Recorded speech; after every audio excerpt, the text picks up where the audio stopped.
115 islands in the Indian Ocean northeast off Madagascar. These are the Seychelles. The islands are divided into two groups. The outer islands are more or less uninhabited flat coralline atolls, whereas the inner islands are made up of picturesque granite boulders, have sufficient fresh water, and thus permit settlement.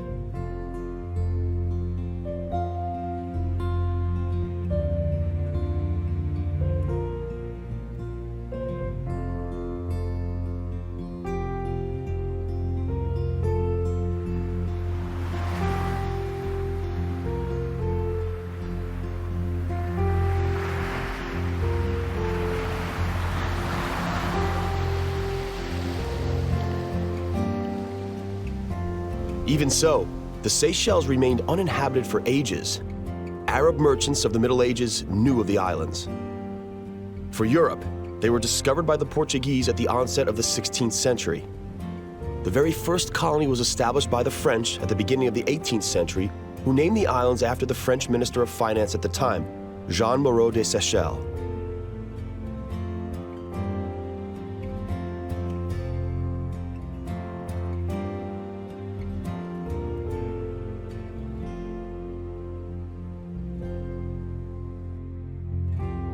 The Seychelles were conquered by the British during the Napoleonic Wars. British influence remains apparent on the islands, even though the Seychelles became an independent republic in 1976. A reduced replica of London's Big Ben was brought here in 1903 and graces the center of the capital, Victoria, until this day. The largest island of the Seychelles archipelago is Mahé, with a population of some 80,000 people.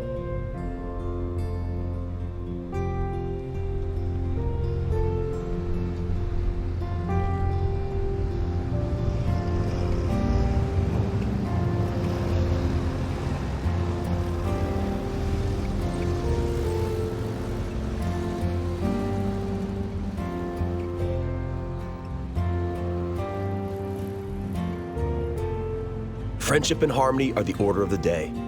Most of the island's inhabitants are of mixed race, the descendants of the original French settlers and African slaves. The majority are Catholic, but Muslims, Hindus, as well as Buddhists may be encountered. The Seychelles represent the most diverse and colorful melting pot imaginable.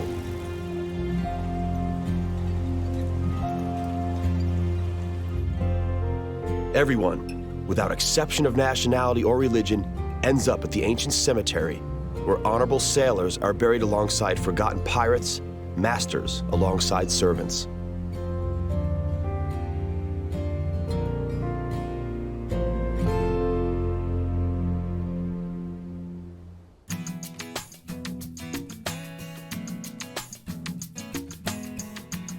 Thankfully, most of the nature of the Seychelles Islands remains untouched, and so there are still places left where no one has ever set foot. Silvery threads of streams and creeks weave their way through the island of Mahé, making their way to the ocean and forming stunning waterfalls along the way.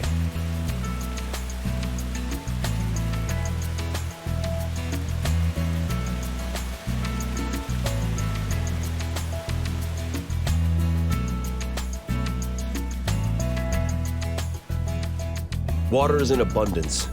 This is particularly due to the Morne Seychellois mountain range. Jutting steep and ragged 905 meters above sea level, it traps clouds passing overhead and thus causes the daily warm tropical rain showers, which were the only source of all fresh water on the island.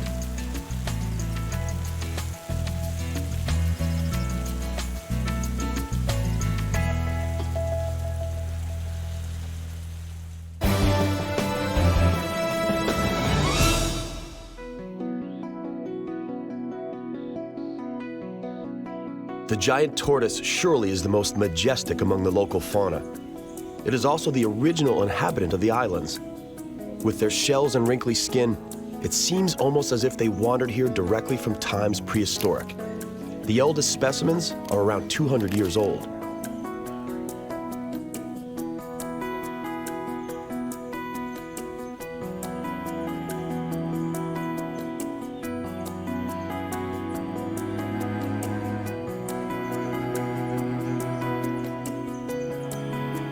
Carambola, also known as star fruit, is a local star-shaped fruit.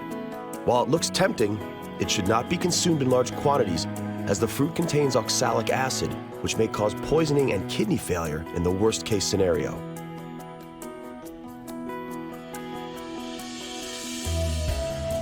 Morne Séchalois is just a little over 900 meters high. Even so, it's fairly easy to lose one's way in the rainforest on its foothills. Jocelyn is the very first local tourist mountain guide.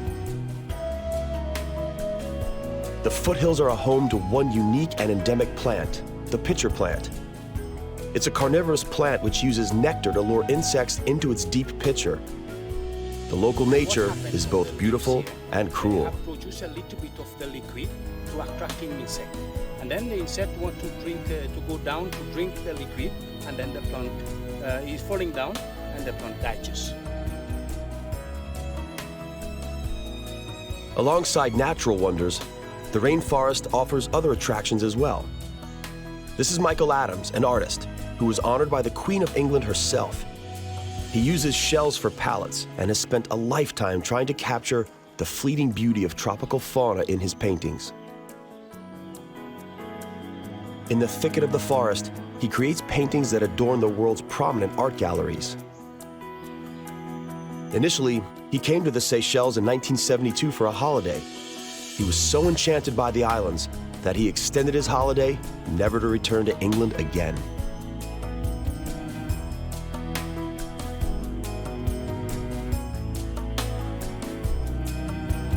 His studio offers the best of his 40-year career. He captures the fantastic local nature better than any of the kitsch postcards.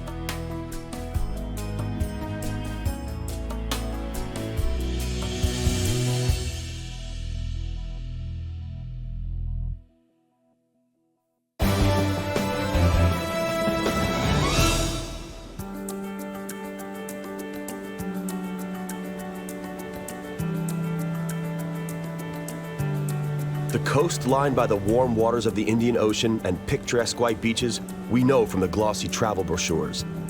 The slight pink hue of its boulders was the reason why one of the islands was first named Pink. Later, it was renamed La Digue after a certain French research vessel.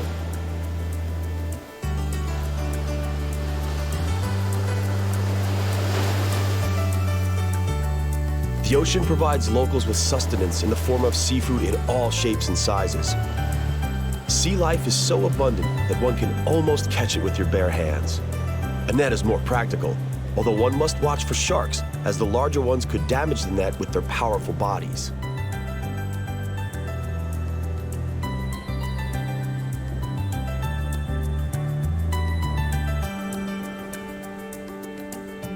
The Seychelles are a home to yet another unique and endemic plant, the coco de mer palm. Its nuts resemble a female backside, and as such are widely popular with the locals who believe it to have aphrodisiac properties. The Vallée des Mai, home to the majority of these remarkable palms, is on the UNESCO World Heritage Site list. Some of the palms reach a height of over 40 meters and are more than 1,000 years old. Its Latin name is Lodoicea maldivica, and as its name indicates, it's the only dioecious species in the world, with male and female flowers located on different plants. Its nuts, which can weigh up to 20 kilos, are very popular souvenirs, but their export is carefully monitored, and each tree has its number.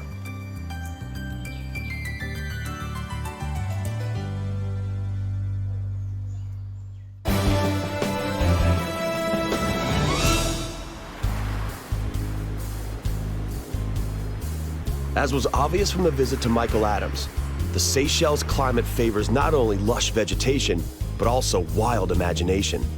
We are about to visit the local hardcore pirate. My name is Antonio Filipin Felice. I'm happy Antonio in paradise. He was born in Italy in 1941, and with his parents, emigrated to Germany in 1955. Antonio labored in the family ice cream shop for 30 years when he realized this was not the life he wanted to live.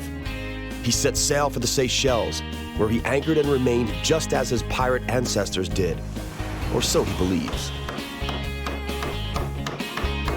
Antonio is a master sculptor and currently is one of the island's prominent artists.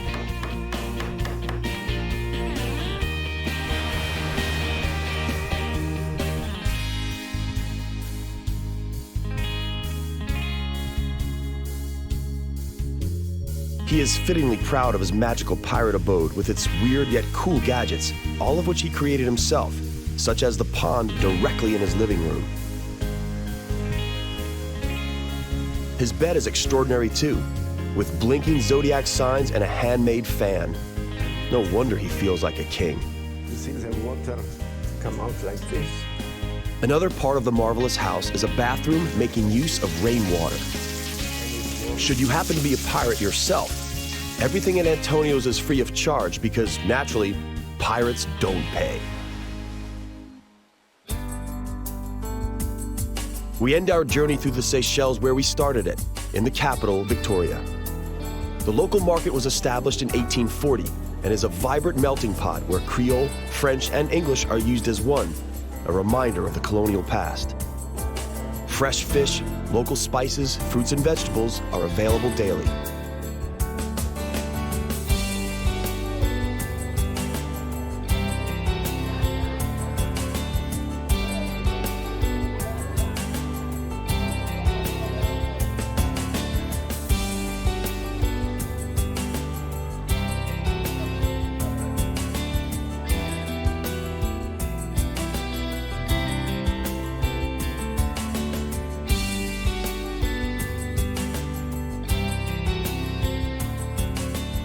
Let us bid farewell to the magical nature and fascinating people of the Seychelles. Mauritius awaits us.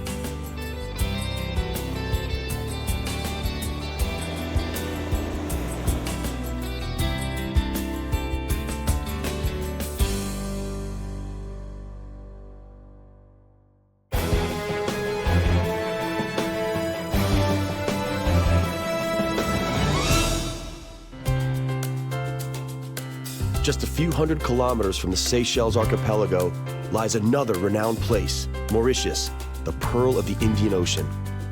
Its past is not unlike that of the Seychelles. It was known by Arabian seamen, and the Portuguese were the first Europeans to set foot on the island, but unlike the Seychelles, it was first colonized by the Dutch. The Dutch departed at the beginning of the 18th century, only to be replaced by the French, who were then replaced by the British during the Napoleonic Wars. Mauritius became an independent republic in 1968. English is the official language, a fact that is a constant reminder of the British rule.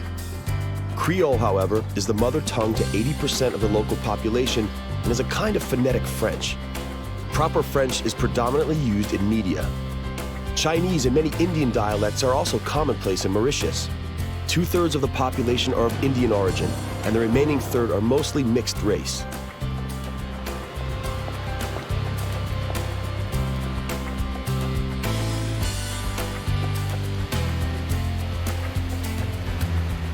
The island offers beautiful beaches with fine white as well as gold sands, crystal clear waters, lush rainforests, craters, waterfalls, exotic birds, and monkeys. Beneath the surface of the ocean, a myriad of fish and corals may be encountered. The dominant feature of the island, the so-called Lion's Mountain, is a place to overlook this miraculous land.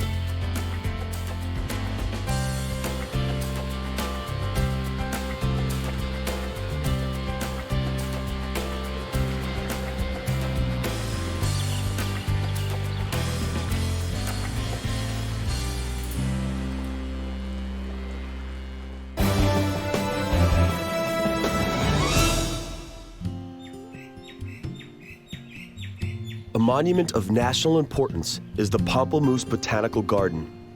Endangered endemic plants as well as fauna brought in from all over the world thrive in the shade of centuries-old trees upon 37 hectares of cultivated land.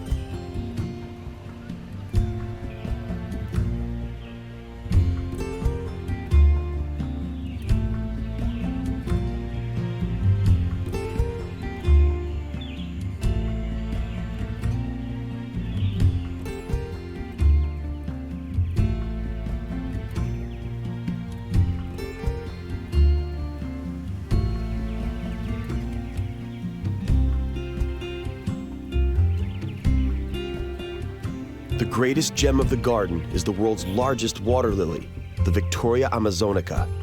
The typical leaf with its turned-up edge adorns just about every brochure on Mauritius. The giant leaves can measure up to 2 meters in diameter, and some can sustain a child above water. Pierre Poivre, a French biologist, still overlooks the garden. He established it an incredible 250 years ago.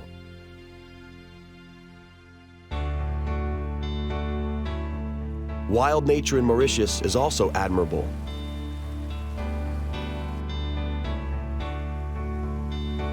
Similar to the Seychelles, Mauritius was also home to large species of tortoises, the giant tortoise and the radiated tortoise. Settlement of the island has had dire consequences for these tortoise populations. Hungry sailors hunted these slow creatures for their meat and eggs. The turtles in Mauritius have had to be saved using imported individuals from the Seychelles.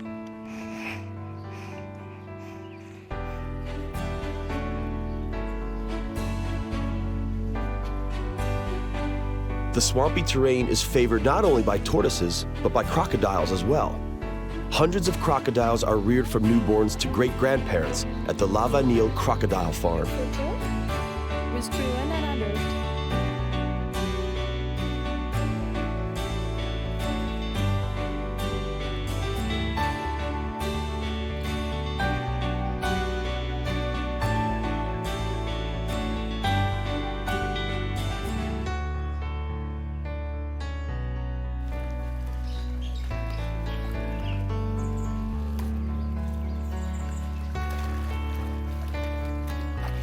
A sad reminder of the cruel attitude of the 17th century Dutch settlers is the fate of the dodo bird.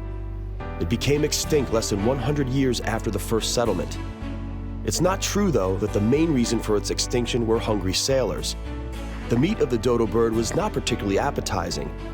It was nicknamed Valkvogel by the Dutch, meaning disgusting bird. The main issue was that the settlers brought pigs, rats, and monkeys along with them, all of which plundered dodo nests. The dodo bird was unable to protect itself because initially it knew no natural predators in Mauritius.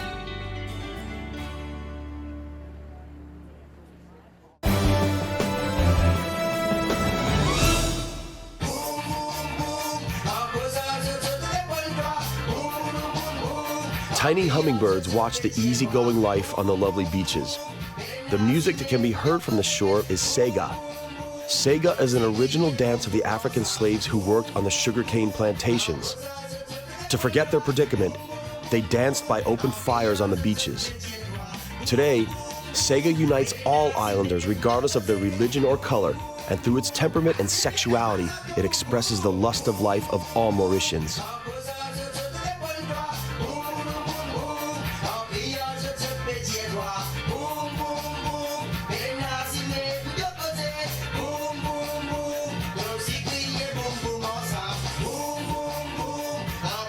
As the day slowly draws to an end and the sunset creates amazing colors in the sky above Mauritius, we say goodbye to this glorious island.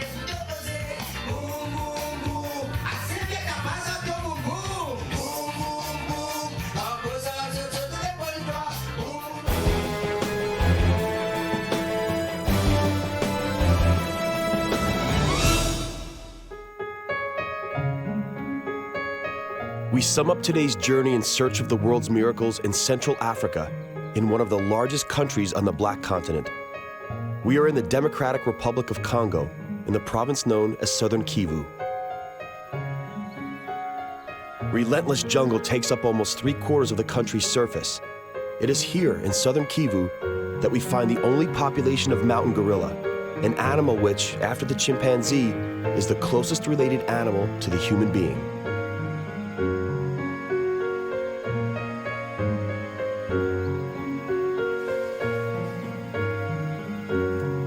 Poachers have drastically reduced the numbers of the mountain gorillas in Southern Kivu from the initial 10,000 to just a few hundred. The park rangers now guard the park and its population anxiously.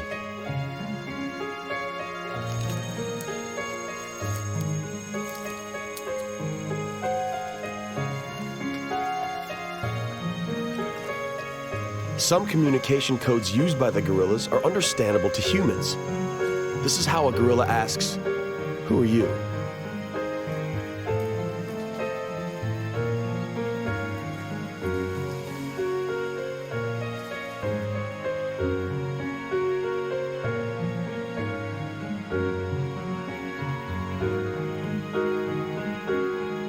Mountain gorillas live in groups of up to 30 members. This is the chief of the local gorilla clan. The park rangers call him Chimanuka. He is a big boy, weighing 1/4 of a ton, and has 17 wives with whom he has fathered 14 children.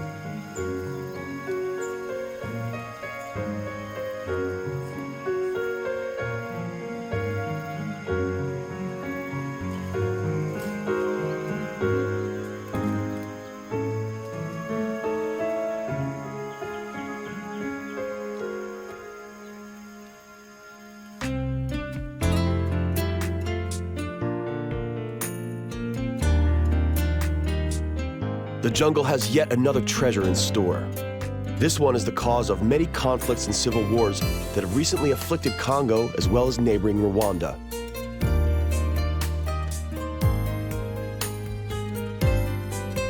Congo also has an incredible mineral wealth. 80% of world coltan reserves are hidden under the Earth's surface. Coltan is a dull black metallic ore from which the elements niobium and tantalum are extracted. Tantalum from coltan is used to manufacture electronic capacitors used in consumer electronics products such as mobile phones and computers.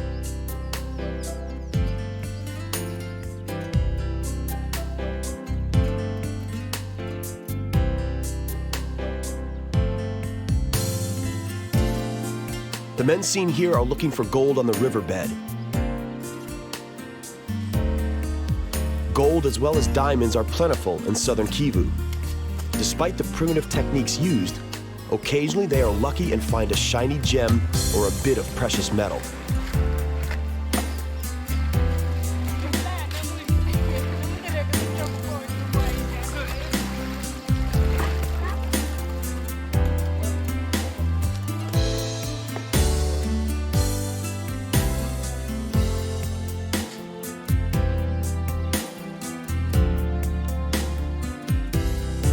Let us hope that Congo is lucky enough in the near future and that continuous conflicts no longer trouble this beautiful land.